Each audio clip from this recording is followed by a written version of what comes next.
is a production of DallasCowboys.com and the Dallas Cowboys Football Club. How about them Cowboys? Go Cowboys! This is Mick Shots. Streaming live on DallasCowboys.com and the official Dallas Cowboys app. Now, here are Bill Jones, Everson Walls, and Mickey Spagnola. And here we are on a Tuesday afternoon at 2 o'clock for a special edition of Mick Shots. As there are not football players on the football field. There are RVs on the football field right now. Trailers on the field because we are getting you ready for the big event on Thursday night, right, Mickey Spagnola? We're going to preview the ACMs. That's right. That's right. Might have a special guest. You got have the stars arrived yet for it? This is still I haven't a little seen early. anybody, so we'll have to settle for Everson Walls instead. Hello, Everson. How are Which you? has nothing to do with the draft. Nothing to do with the draft and nothing to do with the ACM awards either, huh? ACM either. That's right. Yeah. I can read it for you, though, when my time comes. Okay. Well, we'll look forward to that. Tickets still available? According to this, yes. All right. Everson, did you grow up in Hamilton Park, a big country and western fan? I did not, but the uncles in my family, all of them were Cowboys. They're from East Texas.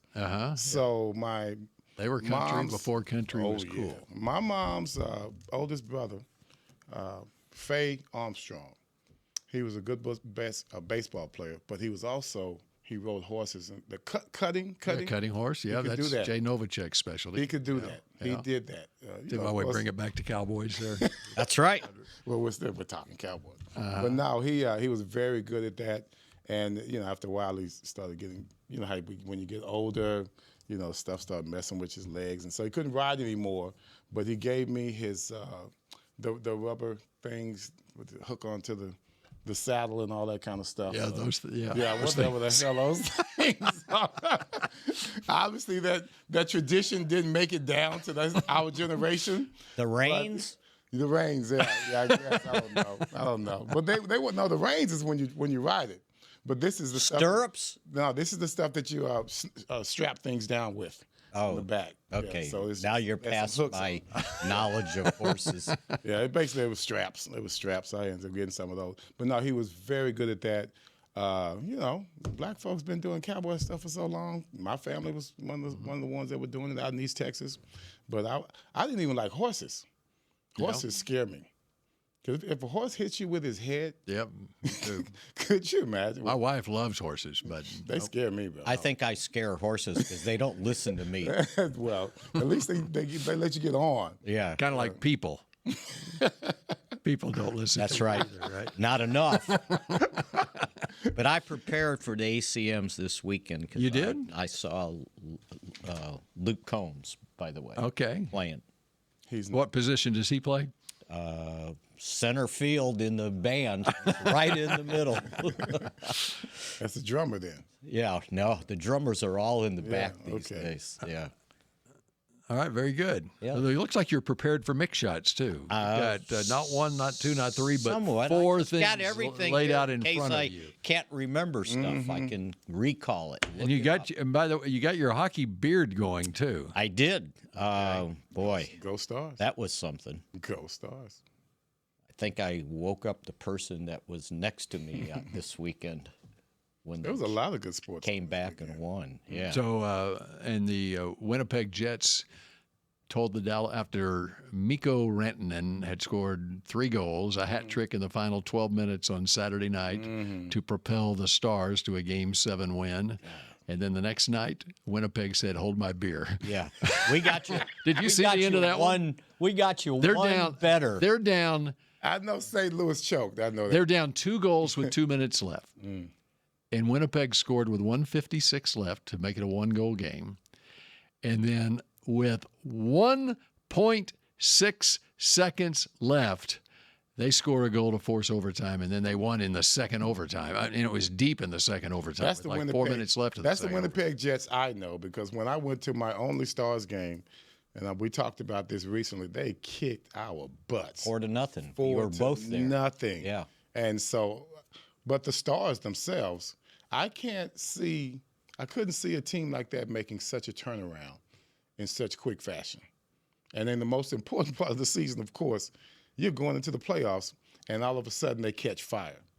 You know, and it's interesting. Stars. Because they were just horrible in April. They were. You know, you take it back 2 years ago to the Rangers when they won the World Series. They were horrible in early September. And then all of a sudden, they call up Evan Carter, 21-year-old, and he goes off and they make the playoffs and then they win the World Series. Yeah. And here the Stars are doing the same thing, and now we bring it back to the Cowboys. Because Mikko Rantanen was something else in the third period in that Game 7. They don't call him Moose for nothing. Mm-hmm. It was Mikko Magic. Mikko Magic, is that what it is now? Mm-hmm. Yep. Since we no longer have Luka Magic, this is. Yeah, what happened? The guy that was going to save the world went to L.A. and they got eliminated. Almost swept. What the hell? Almost swept. How did that happen? A guy named Anthony Evans. They couldn't guard him? Nope, could not guard him. Ant-Man. All right. So we also this weekend had, Yes. well, actually, did you guys all attend the rookie minicamp? well, I was about to get there. Okay. Everson talked about what a great sports weekend it was. We had Scotty Scheffler win the CJ Cup, Byron Nelson, with record-tying fashion. Dak Prescott made an appearance out at Texas Motor Speedway on Sunday. He did. For the NASCAR race. He was throwing footballs before the race began out there. Was he the official I don't know. starter? He wasn't the official Gentlemen, starter. start your engines? No, he wasn't that. Don't know. He was out there for some reason. Okay. And maybe he was just having fun. Yeah, it was a great day for it. So, and that brings us now to the rookie minicamp, which was basically one day, and it was not much more than a walkthrough practice, my understanding. So it sounds like you weren't there either. I was not there. That's Well, thank goodness you That's weren't why there. we changed this day of Mick shots from yesterday. I was out of town. Oh, that's why I said I was scouting Luke Combs. Where was that? New Orleans Oh, okay. Jazz Festival. Oh, my daughter and son-in-law were down there for the Jazz Festival in New Orleans. I don't think I bumped into them in part of 500,000 people that I think were there over 4 days. So, yeah, I asked, did I miss anything? And my answer was no. Yeah, and that's Anybody why get I was hurt? here in town, and I knew I was not going to miss anything, and so I didn't come out here. They had like 19 guys out there working. What were they doing? 10 draft choices, 9 or 8 undrafted rookie free agents, and 1 quarterback workout, so they could have quarterbacks there to Donovan Smith, former Texas Tech Red Raider in Houston. throw. Houston, right? Yeah, Houston. Oh, he Spanish. started at He Texas was at Tech? before. Okay. But and they did not sign him. Yes, Yes, they did not. he was a tryout. Yeah.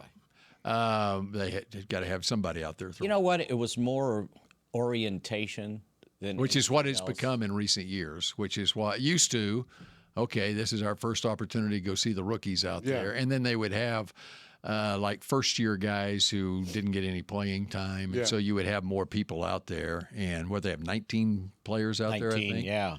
And then so they weren't playing. They were basically going to just be a walkthrough on Friday. They arrive on Thursday. They get equipment and get checked in and stuff on Thursday. They got meetings and all that, and then they had a walkthrough that was going to be open. Then it rained cats and dogs on Friday, and so then it got delayed so they just stayed inside and they were setting up for the ACM Awards. So there was nothing inside Ford Center either for the media to access anyway. So the first time then the media could get there, on the far field, the grass field was open, and so they were able to go out there and run around a little bit on Saturday. And what did they do? Basically individual drills, position drills, just orient the guys to maybe how they're going to practice when they get to OTAs. It's nothing like you're going to say, well, Coach, what did they look like? You know, well, they look like just what we saw on film. So so before, they much used to money go being out made. there and practice. That's because we and wasn't worth the guys crap. would get hurt. They didn't put much value into the players then. Now the players The contracts are so big, you can't even risk getting them injured Right. in practice. Right. And so the OTAs don't start until I think 2 weeks, not this week, the following. Back in the day, they would. No, they would go out there and practice. I remembered distinctly Patrick Creighton, 7th round draft choice, and he came out here, and Parcells was the head coach, and they're practicing. You know, helmets, no pads, Right. which is worse because boys will be boys, right? You're going to try hard. If you have to dive for a ball, you're going to dive for a ball. Well, he ended up with a foot injury, and he came out and played practice the next day, and the next day he's limping through it. And I'm going, what are you thinking about? You know, you can't go out there and do that. He goes, do you think as a 7th round draft choice, if I don't go out there with Bill Parcells as the head coach, then I'm even going to make it to training camp? And he probably was right. And they used to get so many soft tissue injuries. So, I don't know, 3-4 years ago, they turned it into orientation because they knew these guys, especially the draft choices, they've been on the traveling circuit, right? Interviews, 30 visits, combine, and they're not practicing football, and they're probably not in great shape. I can remember when they drafted, it was, 2010, Des Bryant. And, you know, the first practice, they come out here, it's 90 degrees, high humidity, and, oh, Des Bryant, this guy ain't gonna make, he's not in shape, he's puking in a but they're not ready for it. So they finally backed off and said, let's be smart about this and make sure we get guys in shape before they go out there. Now, the veterans have been doing all their workouts. Yeah. These guys, all they were working out was for the draft and traveling all over the place. So they finally got smart about it. So the OTAs will start in 2 weeks. You didn't even have that, did you? We had, OTAs. That was about it. But they called it quarterback school back then. Yeah, and so, and of course we had the rookies come in, and all rookies at the same time. Yeah, we did have that. No veterans were there, but Tony Hill came up there and wanted somebody to just kind of warm him up. You're talking about your rookie year? Yes. So about how many rookies were out there your rookie year? The first time that you set foot? Shoot. How many rookies was out there with us? 100. Yeah, it was about 125 rookies. That's what, and basically they were there trying out. Yeah, well, had most of them signed a contract? Yeah, we had been signed. The reason I'm asking is I just saw this. The Tampa Bay Buccaneers are hosting 22 rookies and veterans for tryouts at their rookie minicamp this week. So they got a list of them all, and I see one of them from Oklahoma. He ain't gonna make it. He ain't gonna make it. I don't know why. He must have paid his old way down there for the tryout, because. But everything has changed now because, as players, we weren't doing the right things. We were out there. We had OTAs would interrupt our road basketball schedule we had in the offseason. Oh yeah, I love that. Yeah, so we're out there playing basketball. We're not caring about injuries, and I don't recall anyone getting injured during any of our basketball games. I love those basketball games. we had a I good remember time. going out and watching them at University of Dallas. They would play, and you knew who had game, and it gave you a little bit more respect because you can do more than one sport. Oh, I thought he was just a football player. Well, no, I just saw him, do a 360 slam. the Cowboys basketball, they'd travel around the state. They'd go out there like I said state because I remember them coming out to Lubbock in West Texas. Oh, Lubbock is an easy ride. Yeah. We take a drive down there. We wouldn't even catch a flight. But we had flights all over. We go to New Mexico, Colorado. Ron Springs and I did a game out there. We went to some Indian nation in Colorado. Okay. It's the Window Rock Nation. Rock Nation. We went out there and got a sponsorship from them. So who are the guys that played on the off-season basketball team? Everybody. Dorsett, Tony Hill, Ron Springs, Too Tall, everybody. Lockhart, Michael Downs, Manny Hendricks. Randy White? Hell no. Not everybody did. You didn't. You mean you didn't have a white point guard? Not a point guard, but Brian Baldinger thought he was a point guard. Yeah. And Kevin Gogan thought he was an Yeah. enforcer, which he was. Yeah. No, we had the players, man. Even Crawford Kerr tried to come out there and play. No way. We had them all. We had them all. Nate and we Frisco? Had fun. Nate, no, never. Nate never played. Nate's like, you guys could have that. Big Daddy was out there, huh? Big Daddy was out there. Big Daddy had a ball. And Big so, Daddy had like, how much would y'all make off that? we might get paid $300 a game. Okay. And then when Ron and I took over, we did better because we started getting sponsors, and we paid them a little bit more, like $7. And the places that was for charity. It was for they charity. made So we money. would split split it with them. We did it the correct way instead of just chump change. We made it into something that where guys could just kind of make a little living off of that in the off season because it wasn't making a whole bunch of money. There's a bunch of free agents out there a little bit. Some of them. Those were the days. Those were the days. You weren't getting $10,000 signing bonuses. No, we weren't. Okay, who would you play against? They always had a charity that brought their own team. Okay. Now, that sounds good because we would whip all those little kids, little guys, old guys. That's where they got the semi-pro We teams played there. Texas A&M football team. No, Really? you did They not. whipped our asses. I mean, they had guys shooting three-pointers like Steph Curry. And they ran us out of the There gym. was no three-pointers back then. Yes, was it there? was. Come, how old do you think I am? So the A&M Was dunking still illegal? So that would have been in the 80s. So I wonder if Kevin Murray played. No, he It didn't. was in the 80s. He played at A&M in the Nah, 80s. he wasn't. Okay. I would say, yeah, and that was the end of that. That's when I was about to leave. So yeah, The late 80s. late 80s. Okay. Wow. Yeah, and I don't know who those guys were, but they had this white dude that shot us out the gym. They had this brother. They was about the same size, same height, little point guard. They shot us out of the gym. And we started putting in the young guys. Man, I in. wish there was Like it video their of this. fault. I know. Well, Was somebody, I'm sure, has something. that legal back then? No, it was nothing. Could the A&M coach be there to watch? I'm pretty sure they were there. The whole team, everybody. Was it at A&M, like It at was G. at Raleigh A&M. White? It G. was Raleigh at White A&M. Coliseum? Yes, Okay. yes. Who was the old coach? Not Metcalf. Shelby Metcalf. It was Metcalf. Shelby Oh, Metcalf. Very good on Yeah. my part. Yeah.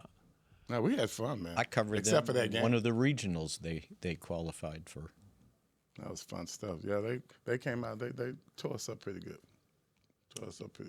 We played the Washington Wizards. No, you did not. Yes, is that the team? The Generals. Marcus. Wasn't it the Generals? Not the ones that Globetrotters? Yeah, but Washington Generals? Yeah, he ended up separating from the Globetrotters, and he started his own. Marcus Haynes. Marcus Haynes did, yeah. Marcus Haynes, Drew Pearson. Pearson. Father-in-law. Yeah, that's right. So he, did some games with us, and they got a little nervous because, we didn't want to be no damn Washington Generals. We wanted to come out and kick their butts, and so we actually, started playing. I mean, we got some big guys on our team. So when you come with some basketball players, they're not accustomed to somebody like a Lockhart, who, he's a middle linebacker, but he also can shoot a little bit. Michael Downs, he's a free safety, but he can sky and he can block your shots. So we had athletes out there, and we started winning. And when you start winning against the team that's supposed to win, they started stopping the game and, okay, let's do our little tricks. Yeah. You see what I'm saying? Yeah, now it's trick time. Yeah, because we're about to kick your butts.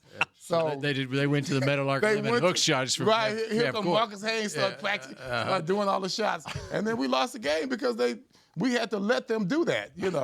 Man, we were about to whip their butts, man. We were about to whip their butts, Such a better time then, and nobody got hurt. You can have your home run derbies, but to It be was able simpler. Nobody got hurt.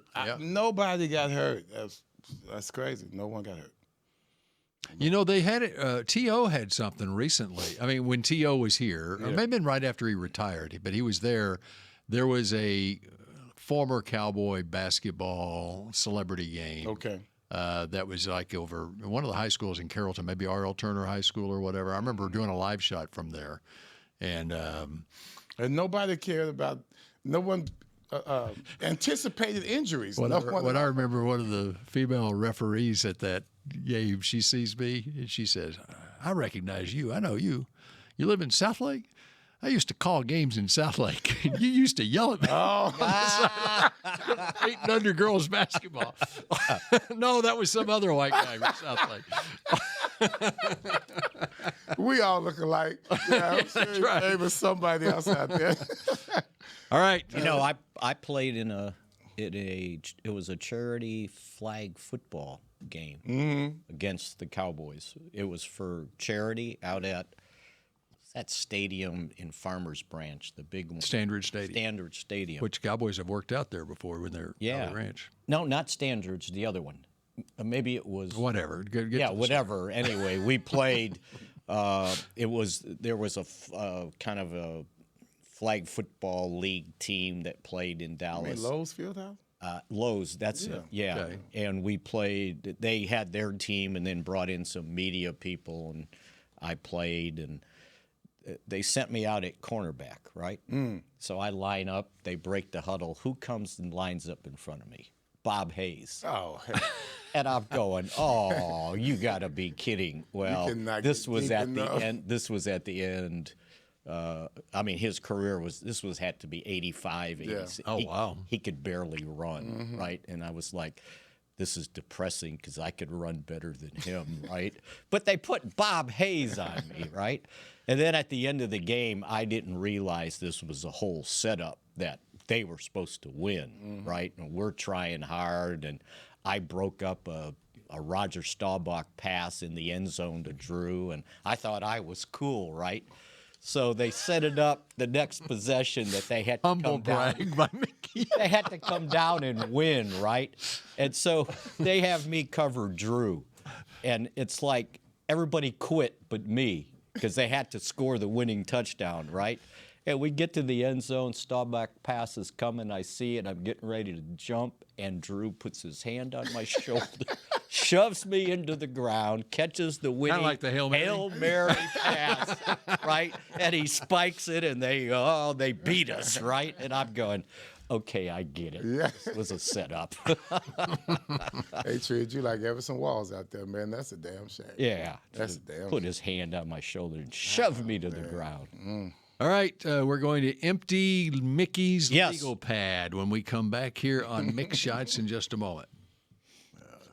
Cowboys football and Miller Lite. What a pairing.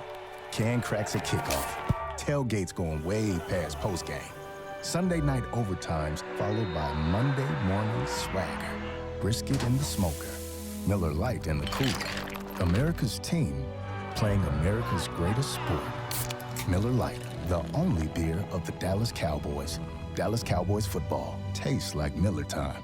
Celebrate responsibly. 2023 Miller Brewing Company, Fort Worth, Texas. How do you tell the world about all the great gifts in the Yeti store? Let her rip, Troy. All right, folks, let's get started with the Yeti French Press. Enjoy coffee that stays hot for hours in a French press. 34 ounce for you, 6'4" for the cruise. The Yeti French Press. Up next, waterproof bags. Bags waterproof. Submersible waterproof doubles. Waterproof bags. World's mostly water, so get a waterproof Yeti bag. Do I smell something cooking? Oh, new cast iron skillets made to be passed down like Mama's recipes. Take a steak, cornbread, cobbers, pot pie, and potatoes, and next level with 3 sizes of Yeti cast iron skillets. Gear, gifts, and product experts. Visit the Yeti store on McKinney Street and at South Lake Town Square today. Hey, Cowboy fans, I'm Dak Prescott, quarterback of the Dallas Cowboys. But lately, I've been learning a new game, crypto. Sound confusing? Don't worry, even us pros were rookies in crypto once. That's why I trust blockchain.com. They make crypto easy. No confusing jargon, just the tools to help you win. Prescott keeps it, slides with a first down. Invest like your icons, where everyone is a rookie in crypto with blockchain.com. Perfect throw, my goodness.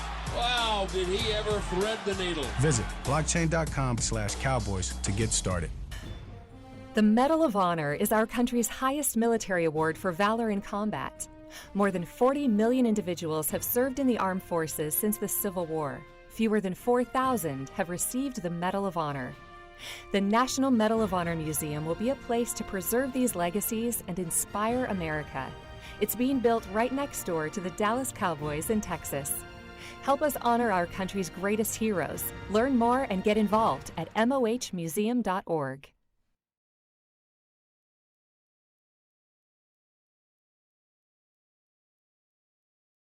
Back to Mick Shots. The 60th Academy of Country Music Awards are returning to Ford Center at the Star in Frisco on May 8th. Enjoy live performances from Lainey Wilson, Blake Shelton, Eric Church, and more. Don't miss this celebration. 6 decades in the making, all hosted by entertainment icon Reba McEntire. Tickets are available now at SeatGeek.com. I thought you said Reba was going to be on the show. Who said that? I said I was just trying to get you to the studio in a hurry. Okay. You think she's out in one of those trailers? Yeah, she's waiting. I don't think so. Yeah. All right. What do you want to get to first here? You got any draft leftovers that stuck out to you? I was going to ask. Well, I'll give you my impression. Someone asked me the other day, who in this draft class for the Cowboys do you think will make besides Tyler Booker, will make the biggest impact his rookie season? And I didn't think long, and I said, I think the second-round pick is going to make a huge impact his rookie season. Yeah. Donovan Ezeraku. I mean, we're talking leading the ACC, leading the nation with 16.5 sacks. He also had 80 tackles. Right, which is even more impressive when you're looking for a defensive end to replace DeMarcus Lawrence. That's what they do. That's what he does. He can play the run, which is going to be ultimately important for this team. I think Blue is going to be. And I think, and that's my guy. Yeah. I think Blue. As a matter of fact, I saw, I had read prior to the draft and before Tashard Choice went to Detroit, he was still at Texas, and he's the guy that recruited Blue. He was the running back coach, and he basically compared him to Jamar Gibbs. And he actually came out, and I saw the quote, and he said, speed-wise, Blue is very similar to Jamar Gibbs because he's fast and he can catch the ball out of the backfield. And so if I had to compare anybody to his body type, it's Gibbs. They look a little different in how they play, but the more Blue matures, he has a chance to be better than Gibbs. And when did Tashard say that? Before the draft. Before the draft. And before he went to... Before he became a Detroit Lions coach, coaching Jahmyr Gibbs? Yes. Now, he had coached Jahmyr Gibbs in college, though, too, at Georgia Tech. Right. So, so he knew Gibbs, and that's who Blue he compared to. So this guy, he's got some talent now. Just got to hold on to the football. And, you know, and of course, that's all anybody can say about him. Well, he put the ball... He lost 4 fumbles. Okay, I get it. But Longhorn fans will tell you it was when he lost the football. Well, I got you. Well, but like anything else, I'm assuming that limiting your fumbles is something that can be coached out of you. Like he said it was technique, that his technique on holding the ball. I mean, it's not something that, it's just inherent, or I have to fumble. That can be, coached out of you. So I'll take my chances on 4-3-8. Okay? Exactly. And once again, go ahead, Bill. Well, one thing I was going to keep in mind on Blue, too, there's a lot of tread left on those tires. He did not play his senior year in high school to focus on getting ready for college for whatever reason. So he didn't have any carries that year. Then he's playing behind Bijan Robinson and then Jonathan Brooks at Texas, or he's in a rotation by his second year there. So his first year there, he only carried 15 times. So now you've gone 2 seasons without really putting much wear and tear on you at all. Then in 2023, he had 14 games, no starts, 65 carries for 398 yards, 6.1 yards a carry. And then finally this year, he became more of a workhorse, but it was still in tandem, and 730 yards and 42 catches, and had 14 touchdowns. Could you imagine the diversity that it would give us if this guy was able to play and come out of the backfield? And I always think about him being, you come out with 2 running backs, but yet you can shift, put him in the slot. Next thing you know, we're not running the ball, we're passing the ball. We catch the defense off guard. You catch a mismatch from someone who's trying to guard him. She's going to be a linebacker, going to try and guard him. If he's at the slot or running out of the backfield, you can do so much with this guy. And once again, I worry about us not having enough wide receivers with enough experience. If nothing else, we don't have any mismatches at the slot position when you're talking about the wide receivers that we have. He can create that mismatch for us, right? Depending on how they want to use him. And that's what I'm excited about. This guy can come out of the backfield and make plays for us, especially on those third downs where we got to move the chains. Not only that, catch him on goal line. The mismatches there can be exploited so much with the running back. Think if they have him on the field at the same time of Kevontae Turpin. There you go.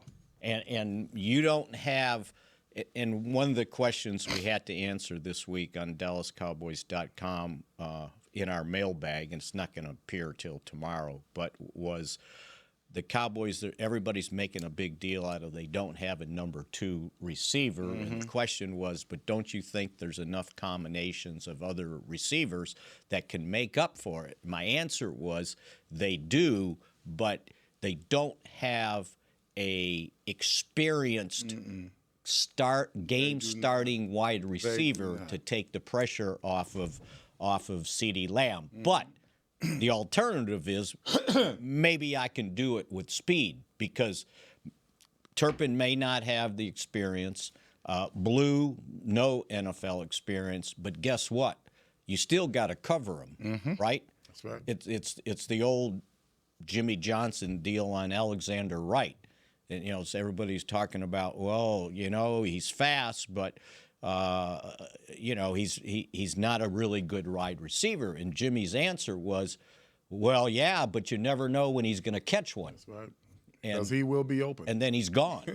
So they can maybe offset that lack of experience at the number 2 or number 3 receiver with guys that have speed. Yeah. Hey, here's a little something for you. I'm just comparing Jaydon Blue and Jahmyr Gibbs. They both came into the league at age 21.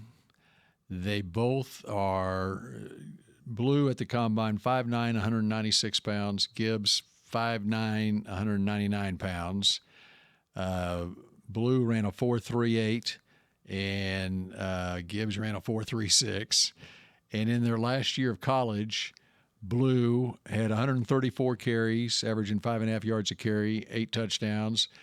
Gibbs at Alabama, his lone year at Alabama, 151 carries, 6 yards a carry, 7 touchdowns. Blue had 42 catches out of the backfield, 6 touchdowns, and Gibbs had 44 catches, 3 touchdowns out of the backfield. Almost identical stats their last year on teams that played deep into the college football playoff. And with a guy like that, you're not going to wear him out as a workhorse, right? You're going to spot him. Right. Or use him. And that's what Gibbs, he goes to Detroit with David Montgomery. Yeah. And what about the change here. of pace? If you think about it, when Pollard was so successful, it was a change of pace between how Zeke ran and how he ran. And you tell me, do you get used to a running back's speed and then they bring in another guy and all of a sudden he's a step or 2 faster? Man, that's tough. That's tough. It's tough covering running backs, period, in the passing game. It's hard for a defensive back, a cornerback, to cover a running back with a lot of moves in the slot. And plus, you can't get your hands on him if he lines up in the backfield, right? Yeah. He gets a running start yes, at you. Yes, he does. And that's very difficult. Very difficult. Even as a strong safety coming down, free safety, very difficult to cover a running back coming out of the backfield. And you probably can't do it with a linebacker. Oh, no, you can't do it with a linebacker. That, right? There's no doubt about it. And that's where the mismatch is going to come in for us. And so when you start talking about a mismatch in one area, then you can exploit it in another area, but it won't be down the field. We got tight ends in here that can catch the ball. We got tight ends that can really catch the ball, but they're not going down the field. But when it comes to moving the chains, we can move the chains with what we have right now. My problem is, can one of those wide receivers step up and still give CD a chance on the other side? Because you can go running back, tight ends all you want. If you need big plays, you're going to have to get another wide receiver that can do that. I don't mean do it consistently. Right. But at least have that second option other than having CD going down the field. You have to have a wide receiver out there the defense respects. Another one. I don't know if we have that. I don't know if we now they're going to take their chances. As it is, don't you think, at the wide receiver position? I think that they're going to add to the and they've got to add because they haven't signed anyone yet, and that time is really, if it hadn't run out already, that time is really is there's still dwindling away. A couple guys out there. Yeah, a couple of guys, and there's a reason there's still a couple of guys out there. Well, one of two reasons: either they're at the end, or they're actually wanting too much money. Mm-hmm. Or it could be that they don't want to come here right now. It's still early May. Right. It's kind of like on the Aaron Rodgers thing, okay? Aaron Rodgers is sitting there like, okay, do I myself at age 40, whatever he is, do I want to go to Pittsburgh in May, or would I just as soon go in June? Buy me another month here of freedom. These wide receivers that are out there, they're no Aaron Rodgers. Yeah, I'm saying Amari Cooper. I understand that, but I'm just that luxury to think that. Right. They don't have that luxury. Well, there's only a certain number of teams that are bidding for their services, but here's the other thing to think about: teams there are ACL injuries that can happen in May, and so someone like an Amari Cooper sitting there, why would I settle for now? Just give it a little bit of time. You better be ready when you come. Right. Well, because the desperation factor will go up if you lose a wide receiver, and it's like, okay, now you're going to have to pay me this, right? But you better come in ready to go. Yeah, no, absolutely. You better come in ready to go. And I don't know what veterans think like nowadays in regards to these critical positions. Are they practicing? Who are they practicing with? You know, what quarterback are you practicing with out there? I know you're not practicing against a DB or anything, but while you're out there waiting, and I know you got experience because you're that particular age, but man, when you come in here as an experienced professional, you got to be ready to go. We don't have ramp-up time now. You know? We don't have that. Like they have in training camp. That's right. And how about this from the team's perspective? This is an opportunity to see what they have with these guys. How much have these guys improved that they have on their roster? And that's another thing. You know, I don't know much about how the wide receivers are in this camp or any other camp. When back in the day, you had wide receivers that were really looking to not just make the team.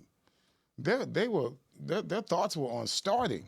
Their thoughts were on getting on that field, not to just be a guy playing special teams. Now, if they had to play special teams, they'd get out there and try the ball out. But the point was, I'm going to put pressure on the guy in front of me. Do you have anyone out there that has made an impression to where somebody said, I see improvement. I see him being better than last year. They got to show me somebody. Let me give you a fairly recent example, although it's becoming less recent as the years go by. Is there a Miles Austin out there? Think about Miles Austin when he came here, and I just looked up his stats from his first year in 2006. He didn't get in. He played in 9 games, no snaps on offense. 07, his second year. He had played 16 games, all on special teams, 10 targets, 5 receptions. Third year, 08, 23 targets, 13 receptions. It wasn't until his 4th year in the NFL in 2009 he had the first of back-to-back Pro Bowl seasons, 81 receptions. And he's lucky. Is there someone? He's lucky he stuck around. That's right. Is there someone that's developing behind the scenes here who can improve to the point where they can be a number 2 wide receiver? Yeah. That's one of the things that you start to kind of figure out as you go along here. I mean, even give me some names, Spags. Well, I mean, Ryan Flanoy is one, the 6th-round pick last year. Okay. The other leading candidate would be Jalen Tolbert. Yes, which you've seen. He actually led the team with 7 touchdowns. And so I, by mentioning Ryan Flanoy, that's the guy that's off everybody's radar right now. He's the Miles Austin. Yeah, that's what I'm talking about. Is there someone like that who can develop into a number 2 receiver like Miles Austin did? Because you remember when Miles, in those off-season before he emerged as a legitimate starting wide receiver in the league, remember Romo talking about him? Yes. Romo would talk about, there's one guy that he had high hopes for. He saw his and speed, it was Miles Austin, and it didn't erupt until that Kansas City game when maybe Owens was hurt, somebody was hurt, and he had to play, and he erupts. But before that, he was special teams, kick return guy. You know what? The guy that I'm always thinking about is Tolbert. Yeah. Can he step up? Yes, he caught some touchdowns. I know. I get that. But you got to be consistent. I got to see you. I got to move that chain when it's, 2 minutes to go, under 2 minutes to go, and I need a 3rd and 17. Can you get that for me? Well, and to that point on Tolbert, if you go back and look at his college career, it took him a couple of years at South Alabama before he was a late bloomer. Okay. And so I'm all about that. And so that's real stuff. And so it was his third, and he was a 5-year guy, I think, at South Alabama. But it wasn't until his last 2 years where he emerged. And so now he's going into his 4th season. Okay. So, and he showed a lot of progress from his first year to his second year. I mean, he went from his first year, he had 2 catches for 12 yards, 3 targets, 8 games. His second year in 2023, 36 targets, 22 receptions, okay? Got a lot more opportunities last year without the starting quarterback for much of the season. 79 targets, 49 catches, 610 yards, and 7 touchdowns. So that's real progress. It is. Now, is Jalen Tolbert ready to take that next step to be the number 2 guy? And this has to be the year. And it has to be a year for him because and that is his 4th year. And that follows the Miles Austin. It was his 4th year where he became what he became. What was his rookie year? Was 06? 06, yeah. And see, when you look at the Miles Austin versus Tolbert, first of all, there's a bit of a size difference. Yeah, that's right. So, and that doesn't bother me as much, but if you play small, then that is a problem. If you have a tendency not to be able to get off the jam, that is a problem. If you're that small, but you can still get off the jam, I don't care how small you are. If you can get off the jam and make plays, then that's the kind of guy we need. I don't know how well he is because when it's crunch time, every defense in the NFL knows that if they get up in our faces, our wide receivers don't play as well. That's why those speed guys need to take. That's why you got to get off. And here's what Miles Austin had over. You mentioned the size. Okay, he was 215 pounds, and Tolbert came in at 195 pounds. Okay, it's that explosion that Austin had. I mean, we're talking a 40 vertical guy. Right. Same speed, time speed at his pro day and combine 4.49 for both of them. But Austin had that athleticism. I saw Tolbert get up for a couple of touchdowns. What are we talking? I mean, I don't know what it's probably, but I'm just that's what put Miles Austin over the top athletic. And I'm asking because and not so because much Tolbert's going to need something like that in his resume to say, okay, I can depend. And Tolbert's a 36 vertical guy. That's what he was. 6'1", 200. Yeah. So my favorite Miles Austin story is rookie year. We're at training camp, and I was over there in our little work area in Oxnard, and Parcells is sitting on his golf cart, right? We're sitting there shooting the breeze. Miles Austin comes walking up. Parcells looks at like this poor rookie, right?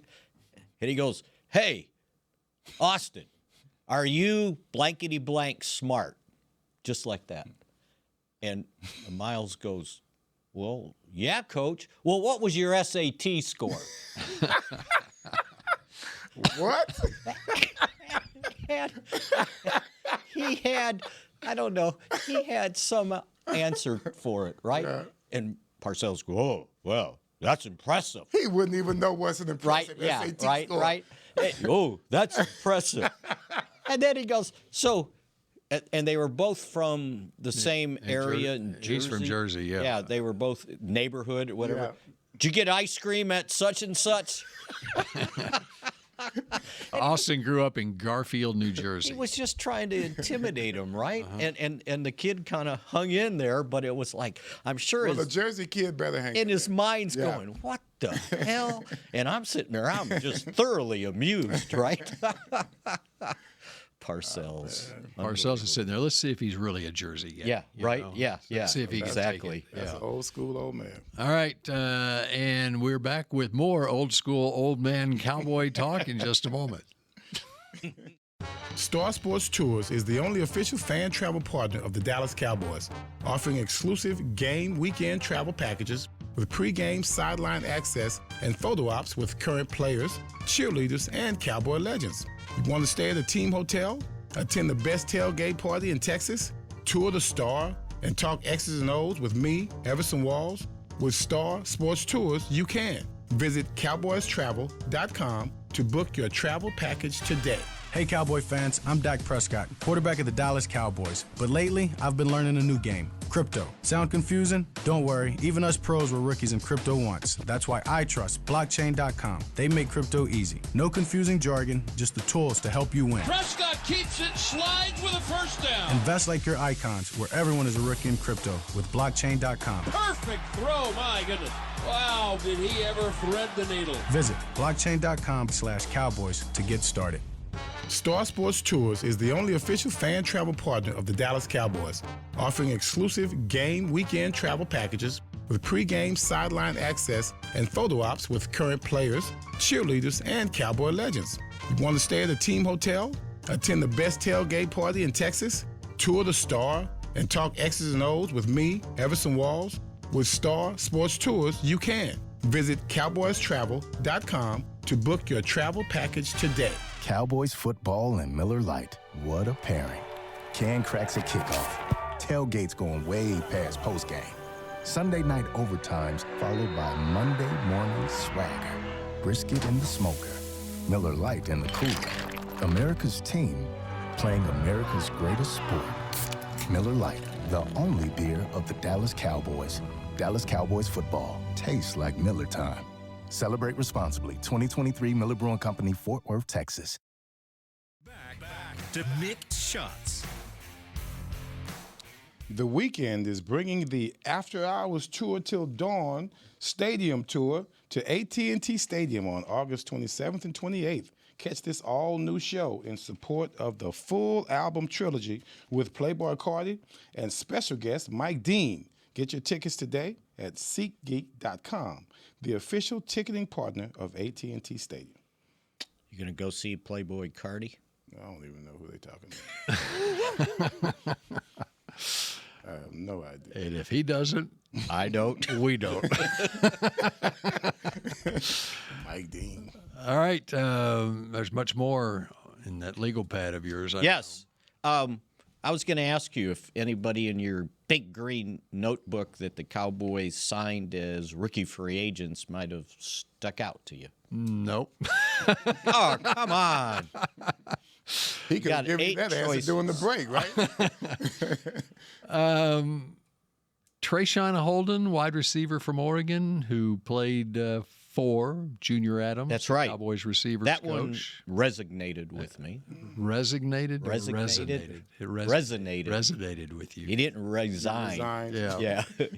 He I looked at old Rivaldo Fairweather, the tight end from Auburn, who transferred there.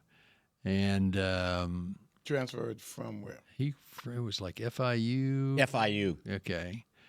Set the Auburn single-season record for catches by a tight end in program history with 38 and 6 touchdowns I don't know any last year. Auburn tight ends in history. I don't know any great Auburn tight ends. Yeah, that kind of at all. Okay, well, how about the cornerback? Unmark that note. The cornerback from Kentucky. You just challenge me. Yeah. I'm going to come up with an Auburn. I can't think of anybody, bro. 10 minutes. Oh man. I mean, Alabama, yeah, but Auburn, no.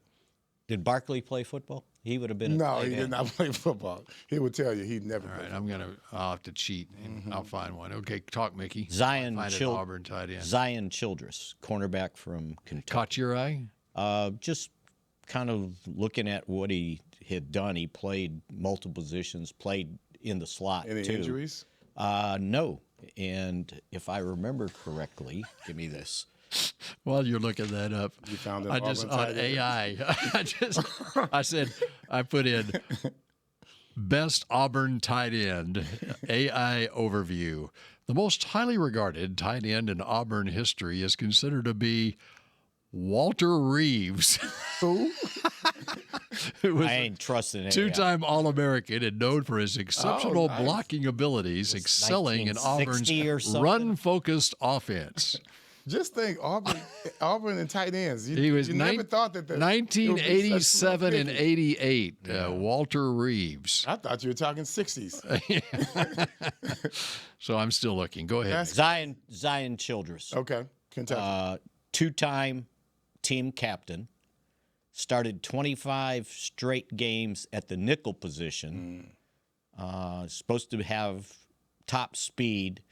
You got to be smart and to play that special nickel. teams. Because that nickel is a playmaking As a matter of fact, position. he started his career at Texas State before he transferred to Kentucky in 2022. So that caught my eye. We talked about our last show, Tyler Neville. Yes. The tight end from Virginia, Harvard, his whole story. Yes. So, he had a pretty good story. And then there's another cornerback from Rockwell Heath, Bruce Harmon. Ran a 4.44 40. Norman Rockwell Heath. It's hard to say. Rockwell Heath. I was really asking him. It's a town called Rockwall. Somewhere around here. And his name's Harmon. Let's get all the H's in there we can. That one caught my eye. So, but the Oregon wide receiver, Trayshawn Holden, they would have had inside information on him. Played at Oregon. His coach for 2 years there was Junior Adams, now the Cowboys wide receiver coach. And he's, by the way, is very confident. What's his dimensions? 6'2", 205. Ran a 4.57. All Big Ten, honorable mention. Well, he started his career at Alabama. He was at Alabama for 3 years, and then Oregon the last 2 years, and had 37 catches in 23 with Bo Nix throwing to him, and 6 touchdowns. And last year with Dylan Gabriel throwing to him, he had 43 catches, 5 touchdowns, 16.5 yards a catch. I said he was very confident. He thinks that he was the best receiver in the draft. Just ask him. Wow. Was in his interview when he got here? Was he wrong? He miscalculated all of that. Quinn Ewers thought he was the best too. Right. So now they got a chance to prove it. Right. That's right. The other thing, Everson, you thought you were the best cornerback in the draft too. Damn right I did. Exactly. So there you go. Perfect example. I know I was. And you were? Perfect example, and you went undrafted. Damn right. Then So yeah, other- Trayshawn Holden, Quinn Ewers, listen to Everson Walls. You can be the best. Any other cornerback in Look that at my draft resume. stand out in their career? Eric Wright. Oh, yeah, Eric Wright. Eric Wright. Had a decent career. University of Missouri. Ronnie, of course, but he moved to safety. After the strike year in '82, he moved. And that was 81 too? Exclusively safety. Yeah, but he was '81 class. Yeah. Okay. Yeah. You know you've arrived when you can just say Ronnie and everybody knows who you're talking about. Yeah, it's like you just say Everson and everyone knows who you're talking Yeah, about. that's because of the unusual name. But Ronnie, yeah, you could pick a lot of Ronnies, but you know who I'm talking about. Just like when you say the name Walter, you think of the greatest tight end in Auburn history, and it's now a consensus. I looked it up, and according to the Bleacher Report, Auburn Dream Team, it's Walter Reeves. He was a 2-time All-American and a second-round draft pick. If I hear Walter, that's not the Walter I'm going with. Okay? That ain't the one. Walter Reeves. Sounds like It sounds like the hospital. It does. Walter Reed Medical Center. I was thinking of a doctor. Yeah. Yep. Okay, so my next question to you guys is, we talked about wide receiver. What other position do you think is unfinished for the Cowboys? Cornerback. It's the top of my list. Cornerback.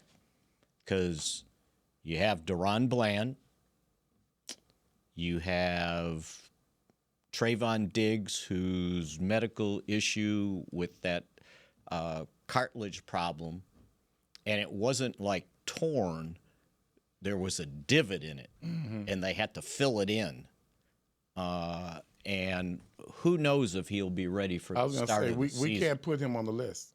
right? We can't put him on the list. So we got. If he is, great. I doubt it. But he won't be ready. He's now. My understanding is while he's not rehabbing here, he's rehabbing in Florida with somebody they're very familiar with, and their understanding is it's going well. But again, until you get your hands on him yourself, you don't know. And when they say going well, what is the doing what he's supposed to be doing? Yeah, but what does that You're hoping. Does that speed up his return? Oh, I don't know, or leave it at what it's supposed to be. What is it supposed to be? Because chances are he's going to start training camp at on PUP. Okay. Physically able to perform. You're hoping he's ready for the start of the season. Okay. And I think that's when you say it's going well, so you're hopeful for that. But even said that, there's no guarantee he's the same guy after suffering those back-to-back injuries, knee injuries. So right? what other names do we have? All right, so I got Deron Bland, Diggs, Kalen Carson, who was pretty good until he hurt his shoulder, and then he just kind of faded. And how's he looking now? So he's back. I believe he had the shoulder surgically repaired, and he's back now, so he should be ready to go. You traded for Kaiir Elam, is that what you say? Kaiir Elam, veteran guy, 2 years in the league, but he was a high draft choice, and Buffalo was ready to let him go. Booth, who, they switched Nahshon Wright for, and Nahshon Wright just got released, and he was on the practice squad, and Booth was one of those guys when he had to play, you were going, I don't know. Josh Butler. So you would feel, around. Josh Butler's coming off an ACL. ACL. I mean, you got knee injuries at cornerback. Butler, the third round pick Revel, as well as Diggs. And I was going to get to Revel. And I feel much better about the cornerback position in November than I do in September. Man, and you got to get to November. Yeah. And because everyone you're calling out here, it's a contingency. Revel will probably start training camp on PUP, but they're hopeful just because Dr. Cooper did the surgery that they know as much about his situation as they can, and he was here doing his rehab at a rehab place in the Dallas-Fort Worth area. And just these are all corners. And listening to him, and he's an outside corner. Mm-hmm. This kid is chomping at the bit to get back out there. So that's what you have. Do you need a veteran? I was going to say, hell yes. Golly. Stephon Gilmore. Yeah. Yeah. And you're going to have to decide what you can afford. Yeah. Because Gilmore's like 35, 36. That's fine. He's in great shape. And you might just need him for half a season. You get these guys back. Right. And, you'll have injuries. Just get me through the but you first just got month, it's a right? long season, and you got to get them, guys. Yeah. So. And what's today? Today's the. So I look at it. You complete 6th. the roster. Yeah. So I was going to say we got to get through those first 4 or 5 games. Well, we don't know what they are, but we will on May 14th. By the way, a week from tomorrow. Yeah. And whether it's signing them now or signing them in June, whatever, they need to sign a Stephon Gilmore and an Amari Cooper or a Keenan Allen. Mm-hmm. Which pair do you like? I like Cooper. Okay. Cooper and Gilmore? We're familiar. Mm-hmm. It's and all about familiarity, both of them. Yeah, that just sounds like low-hanging fruit to me, really. Now, what about backup quarterback? Number 2 guy. You trust in what they have right now? I would like a veteran guy in here. He's trying to say no. Absolutely. And there's a couple out there. I just want somebody that has started more than 1 game in the – well, no, 2 games. 2 games. Will Greer started 2 games. but that was 2019. Damn. C.J. Beathard. Okay. So Will Greer has been around here since 2019. I believe so. I remember that. He went away. Not here, though. I mean, he's only been here most recently since December 1st because he was let go. He was with the Eagles because he was with Kellen Moore. Yeah. And was let go and picked up here. Did he ever play? I think he started those 2 games with Carolina. Yes, he did. With Carolina, he started 2 games early in his career. But that's it. And he's 30 years old. And he's been on practice. He's 30 years old. And, must be nice, boy. He just can chill and just kind of. But he's been more practice squad than he hadn't been Chase Daniel on a 53-man roster making that kind of money. Chase Daniels, so that's what's poster really nice. boy He's still for around. quarterbacks that lasted without having to start. Oh, my God. Must be nice. Which I heard his funny story. The first time he started was Kansas City. It was Christmas. I think they tried calling him on Christmas Eve, and they couldn't get a hold of him. He was with his family, right? And finally, he looks at his phone, and there's a call from Kansas City. He's wondering, what the hell? And they said, whoever was starting at that point is hurt, and you're starting tomorrow. That was his first foray into the NFL. So, funny story on Mickey and Chase Daniel, because Chase went to Missouri. Yeah. Mickey's alma mater. We did a high school football game at Texas State. Playoff game. It was a playoff game, South Lake Carroll versus Denton Ryan, and we were broadcasted on the Cowboys channel, whatever, and seen by no one. And so Mickey, before the game, he knew that this quarterback from South Lake was signing with Missouri. He had committed to Missouri, so he had to go check him out and just see how tall he was. And so Mickey goes down on the field and measures himself against Chase Daniel just to see if he might be tall enough to play college football. And my result was I'm skeptical. And he turned out being the best quarterback Missouri's ever had. And I don't know how many years later, but he was here basically doing a golf tournament to raise money for Missouri, and I was doing the ceremony afterwards, award ceremony, hosting it, and I told that story about, I said, I was really worried he was too short. He standing next to me, and he got on his tippy toes to show that he was taller than me, right? And he said, I'm too short. Yeah. And he put Missouri football on the map. There's no doubt. Yep. And put the university on the map in this area, because all of a sudden people understood what the logo was and started going just the general school there. So my point was, whoever's in his family automatically gets a scholarship to the University of Missouri.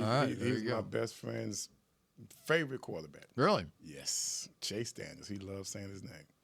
He's doing some broadcasting. He is. He's doing a good job broadcasting, too. Yep. South Lake Zone. All right. They produce broadcasters there. Greg McElroy, too. Bill Jones. Absolutely. Okay, that does it. And our thanks to producer Supreme Chris Beam, who did not have to interject anything in today's show and catch us on anything. We right? were on our own. We didn't have to correct us. Put the overtime Didn't on. correct Gentlemen, us. welcome to overtime. Come on. All right, back to our regular time, which is, Everson? That's going to be Monday at 11 o'clock. Right here on Mick Shots. Go Cowboys. This has been a production of DallasCowboys.com and the Dallas Cowboys Football Club. How about this, Cowboys?